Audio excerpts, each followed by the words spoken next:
All right, welcome to this lecture on protectionism, as presented by me, Thomas Stubbs. The first image we see in the bottom left-hand corner is a brick wall being built up by, different world leaders, and it kind of represents how protectionism is building up trade barriers between nations.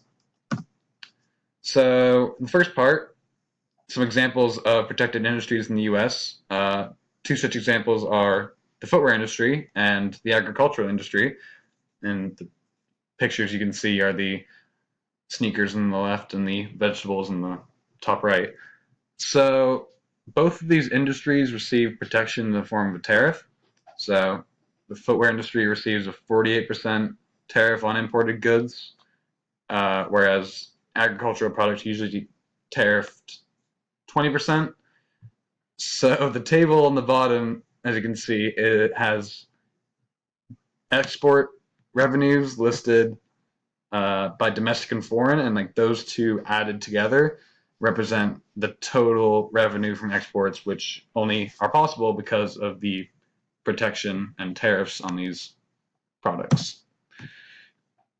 Now we move on to companies and industries that don't receive protection from the government and how they've been affected by that. So one such company is the Firestone Tire and Rubber Company, which ended up actually almost failing completely in the 70s due to lack of protection. Essentially what happened was, while they were building and manufacturing their old type of tires called the bias tire, the French Michelin company came in and introduced the radial tire. And what that did is it increased the competition, with the French company coming in with a better product, and the lack of protection meant that the Firestone company had like less time to adjust, and thus were kind of squeezed out of the market by the Michelin company. And by the late 70s, it resulted in a 59% decrease in the capacity of Firestone factories, and 10 years after that, they eventually were bought out by the Japanese company Bridgestone.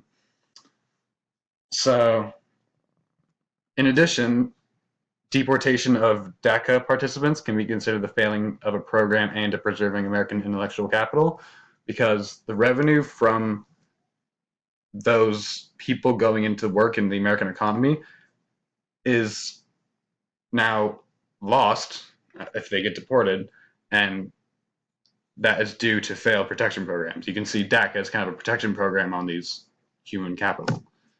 Moving on to California, many companies over the years have left their business, from going completely operating within California and now operate outside of the state.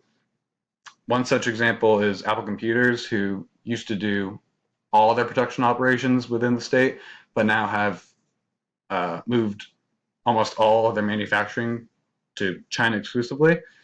And reasons for this, vary quite significantly, but they mostly go down to the lower labor costs in China, as well as the fact that many of the raw materials that go into Apple's products are also produced in China.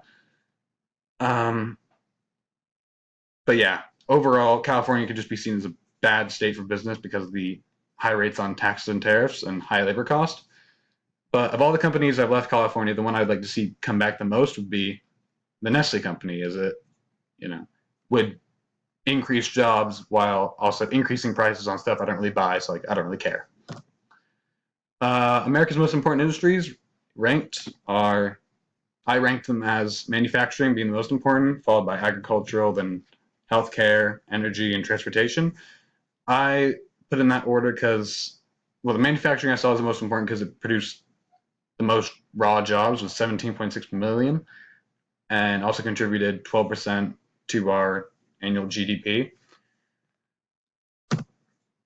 So after all that, what do I personally think? I personally think that the protectionist kind of viewpoint on how to go about trade is the best, as it fosters our own domestic companies to a position where they can compete with bigger corporations.